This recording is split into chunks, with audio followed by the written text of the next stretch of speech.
Alerte, dans les pubs britanniques, la célèbre bière brune Guinness est en pénurie. Et c'est un peu la faute des réseaux sociaux, selon le Wall Street Journal. It is a sad day for people who like to make jolly this Christmas.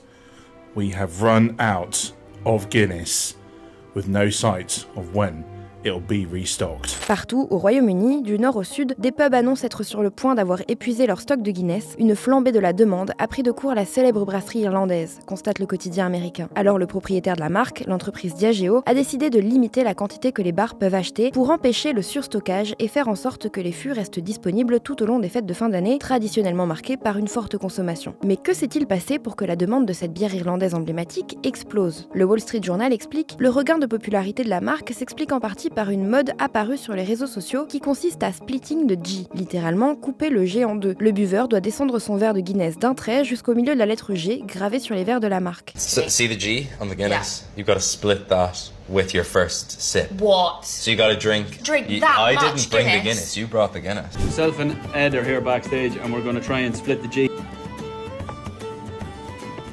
I think I did a pretty good job there. You've absolutely nailed it. He's more Irish than us.